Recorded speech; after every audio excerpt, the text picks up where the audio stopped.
नमस्कार, मी ज्योती तुमचे माझे YouTube channel JD fashion design Nashik महाराष्ट्रामध्ये स्वागत करते। तर आजच्या व्हिडिओमध्ये मी तुम्हाला हा जो आपला मेजरिंग टेप आहे, इंचाचा जो टेप आहे तो कसा मोजायचा आणि कसा लिहायचा हे सांगणार आहे। तर बघा, कित्येक वेळेस जे नवीन मुली असतात म्हणजे नवीन शिकणाऱ्या असतात त्यांना हा टेप कसा मोजायचा हे लवकर येतच नाही। जरी हे इंच वगैरे जरी समजले तरी हे 1.25 इंच किती, 1.5 इंच किती, 1.25-2 इंच किती, हा जो 1.25, 1.5, पाऊण हा काय प्रकार आहे हे आम्हाला काही समजत नाही असं ते सांगत असतात। जसे मी माझ्या क्लासच्या मुलींना शिकवत असते तर सुरुवात तर मी ह्या इंचाच्या टेपवरूनच करत असते। ज्या अर्थी त्यांना समजत नाही त्या अर्थी तुम्हालाही नक्की हा टेप समजत नसेल की कसा काउंट करायचा, कसा मोजायचा। तर मी आजच्या व्हिडिओमध्ये तुम्हाला हेच सांगणार आहे की हा टेप कसा मोजायचा आणि मोजल्यानंतर ते लिहायचे कसे। जसं 1.25-2 इंच कसे लिहायचे, 1.25 इंच कसा लिहायचा, 1.5 इंच कसा लिहायचा, या सगळ्या गोष्टी मी आज तुम्हाला खूप बारकाईने या व्हिडिओमध्ये सांगणार आहे। तर व्हिडिओ शेवटपर्यंत नक्कीच बघा, जेणेकरून तुमचा हा टेपविषयीचा जो डाऊट असतो तो नक्कीच तुमचा क्लिअर होईल। तर बघा, हा आहे आपला इंची टेप। तर इंची टेपच्या 2 बाजू असतात। एका बाजूला हे मोठे नंबर्स दिलेले असतात आणि दुसऱ्या बाजूने आपल्याला हे छोटे नंबर्स दिलेले असतात। तर हे जे छोटे नंबरची बाजू आहे ती आहे आपली सेंटीमीटरची बाजू। ओके, तर यावर कॅल्क्युलेशन करताना खूप जड जात असतं। तर तुम्ही हे पाठ न घेता तुम्ही इंचाचा विचार करा। इंचावर शिकतानाही खूप सोपं वाटतं, कॅल्क्युलेशन करायलाही खूप आपलं सोपं जात असतं। तर इंच म्हणजे काय असतं बघा, हा जो पॉईंट आहे हा समजायचा आपला 0 ते 1 पर्यंत हा झाला आपला 1 इंच। त्याच्यानंतर हा झाला आपला 2 इंच, हे झाले आपले 3 इंच। म्हणजे हे जे नंबर्स आहे ते सगळे इंचामध्ये त्यांनी कॅल्क्युलेशन केलेलं आहे। आता ह्याच्यामध्ये ज्या रेषा आहे त्याच्यावरच आपल्याला हे टेपचं माप घ्यायचं शिकायचं आहे।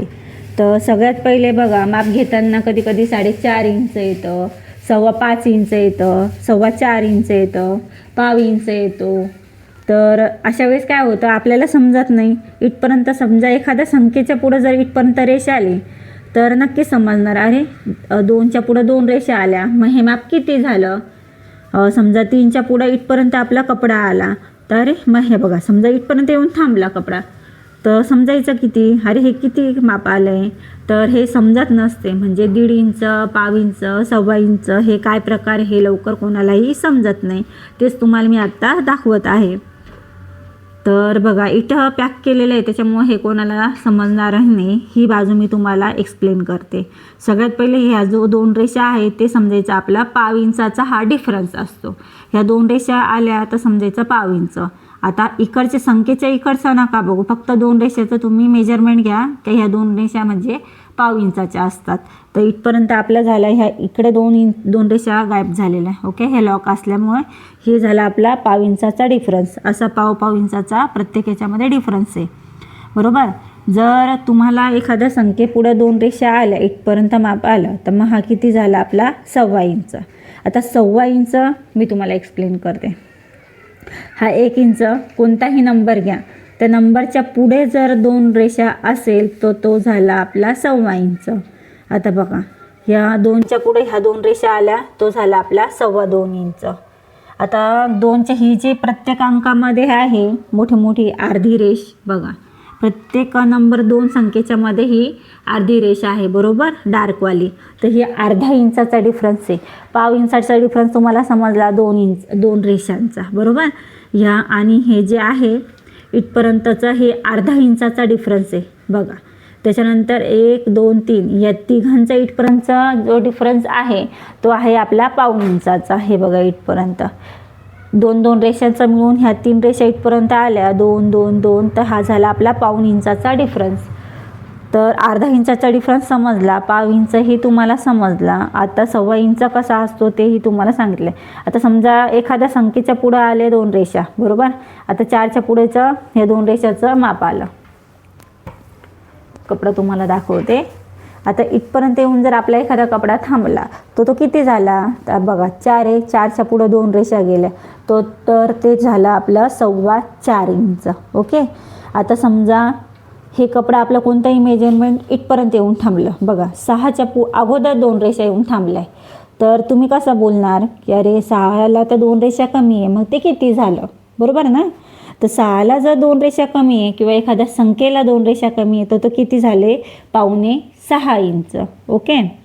आता समजा इथपर्यंत येऊन कपडा थांबला, कुठपर्यंत बघा 7 आहे, 7च्या पुढं ही जी मोठी लाईन आहे बरोबर, इथपर्यंत येऊन आपली एखादं माप थांबलं.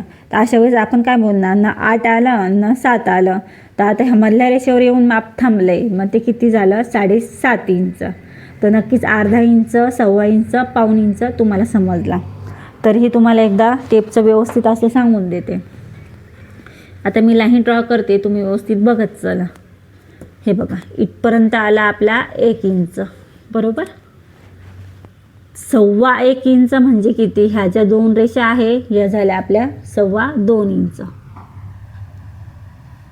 बरोबर. आता हे आपलं आलं आहे, हे बघा इथपर्यंत, हे झालं आपलं 1.5 इंचाची. त्याच्यानंतर ही जी लाईन आहे हे म्हणजे 2ला 2 रेषा कमी, मग हा झाला आपला 1.25 इंच. ओके. आणि टोटली इथपर्यंत जेव्हा एखादी संख्या येईल, माप येईल, तो तोर झाला आपला 2 इंच. म्हणजे आता जर समजा 6.25 असेल तर 6.25चं निशाण तुम्ही कुठे घेणार, बघा 6 2 रेषा. एकदम बारीकाईने हा टेप तुम्हाला समजत आहे, तुम्ही नक्कीच लक्ष देऊन ते बघा. मी जे काही सांगत आहे ते तुम्ही नक्कीच ऐका, जेणेकरून तुम्हाला 1.25, अर्धा, पाऊण हे सगळं लक्षात येईल आणि तुम्ही तुमचं जे माप आहे बोलायचं आणि लिहायचं नक्कीच चुकणार नाही. तर बघा आता समजा 8.5 आलं, 8.5वर माप कोणतं निशाण येणार, हे बघा हे 8.5चं माप बरोबर. त्याच्यानंतर समजा तुम्हाला 9.25 लिहायचं आहे, आता टेपवर 9.25चं निशाण. आता हे 10 तर समजलं, पण 9.25 म्हटल्यावर कुठे निशाण मारणार तुम्ही, ह्या साईडनी की ह्या साईडनी की ह्या साईडनी, नाही.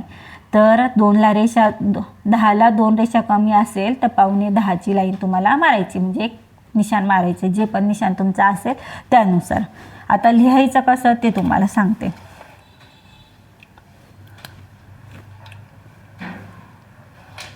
तर 1 इंच अनुसारच लिहायचा, 1 काढायच्या, वरती 2 छोट्याशा रेषा काढायच्या, याला बोलतात इंच. इंच लिहत न बसण्यापेक्षा 2 छोट्याशा वरती रेषा मारल्या तर हे होतात आपला 1 इंच, इंचाचं निशाण. ओके. तर आपल्याला 1.25 इंच लिहायचं आहे. 1.25 इंच कसं लिहिणार, 1.25 इंच, हे झालं आपलं 1.25 इंच. अंकात हे लिहून दाखवते जेणेकरून तुम्हाला लवकर लक्षात येईल. 1.25 इंच कसं लिहिणार, 25. कोणत्याही संख्या आली, समजा आता तुम्हाला 5.25 लिहायचं आहे, आता याच्यावरून लागते. आता हे किती आहे, 6.25. मग 6.25 कसं लिहिणार तुम्ही, 6.25 हे झालं तुमचं 6.25 बरोबर. 2 दाखवते, जास्त नाही दाखवत. ओके. आता समजा हे तुमचं 6.5वर माप आहे बरोबर. 1.25 नंतर काय येणार, आता हे 2 रेषा झाल्या. एखाद्या संख्येपेक्षा आपल्याला आता अर्धा इंचाचं माप कसं लिहिणार, आता बघा हे आहे आपलं 1.5 इंच कसं लिहिणार, सगळ्यात पहिले 1.5 इंच शिकूया. आता हे 1.5 इंचाचं माप कसं लिहिणार, 1.25 तर समजला, 25 कोणत्याही संख्येपुढं 25 अंक लिहायचे जेणेकरून तो होतो 1.25. आता 1.5 इंच कसं लिहिणार बघा, 1/1.50 इंच, हा झाला तुमचा 1.5 इंच. ओके. 1.5 इंच. आता जर तुम्हाला 6.5 लिहायचे, आता हे बघा हे माप कसं लिहिणार तुम्ही, 6 तर लिहिणारच, मग हे अर्धा माप कसं लिहिणार, 6.50 हे झालं तुमचं 6.5 बरोबर. आता तुम्हाला लिहायचं आहे, आता बघा हे जर 4.5वर लिहिलं तर 4.5 पण कसं लिहिणार तुम्ही, 4.50. जे पण तुम्हाला अर्धा इंचाचा माप वाढायचं असेल तर एखाद्या संख्येपुढे 50 लिहायचं, म्हणजे 4.5, 5.5, 6.5 असं माप तुमचं होणार. आता 1.25 इंच बघा, या अर्ध्या रेषेपर्यंत तुम्हाला समजलं, एखाद्या संख्येपुढे ही अर्धी रेष आली तर ती संख्या लिहायची, 50 अंक लिहायचे जेणेकरून तो आपला होणार 1.5 इंच, 2.5 इंच, 4.5 इंच. 4.5चं माप आपण असं लिहिणार. ओके. आता बघा एखाद्या संख्येपेक्षा 2 रेषा कमी, आता ह्या 2ला 2 रेषा कमी म्हणजे झाले 1.25 इंच. तर 1.25 इंच तुम्ही कसं लिहिणार, आता बघा 2ला 2 रेषा कमी म्हणजे 1 पेक्षा हे 75, 25, 50, 75 जास्त आहे ना, मग तुम्ही लिहिणार 1.75. ह्या 2 रेषाचं समजायचा 25चा डिफरन्स आहे. हे झालं आपला 1.25 इंच, 1.25 इंच. ओके. आता समजा बघा इकडेही तुम्हाला ते माप दाखवलं होतं, हे बघा हे 9.5चं माप तुम्हाला इकडे दाखवलं आहे.